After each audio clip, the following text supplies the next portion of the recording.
The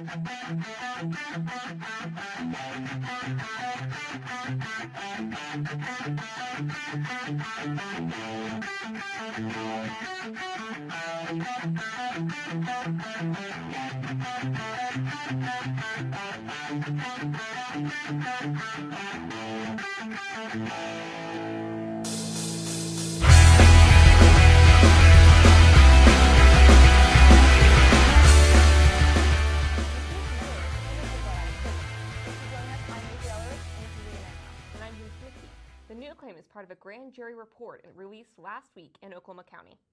The grand jury was investigating the state's Pardon and Parole Board and issued a report criticizing how the board handled a mass commutation. That mass release of inmates resulted in the release of Lawrence Anderson. Anderson is accused of killing 3 people in Chickasha in February of last year, shortly after he was released from prison.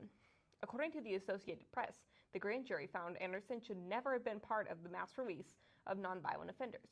The grand jury also criticized Governor Kevin Stitt's meeting with his appointees to the Pardon and Parole Board prior to those people joining the board.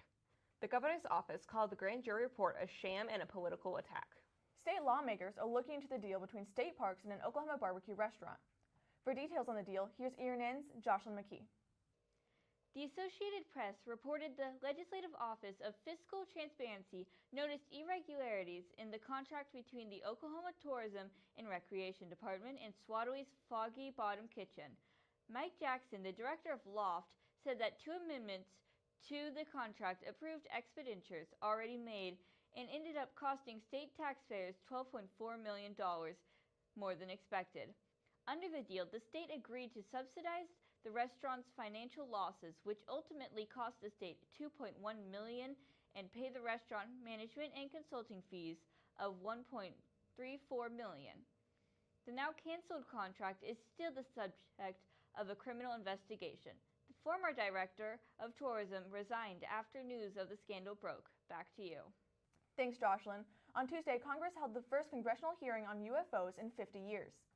At the hearing, the Pentagon showed declassified photos and videos to Congress. The photos and videos were shown during testimony from Deputy Director of Naval Intelligence Scott Bray and Under Secretary of Defense for Intelligence and Security Ronald Moultrie. Lawmakers are saying that UFOs, which the government officially calls Unidentified Aerial Phenomena, or UAP, are a serious national security threat, but they cannot prove that they represent alien life. That's all the time we have for today. Thanks for joining us. And be sure to keep checking out our website and social media pages for news from our team of student journalists.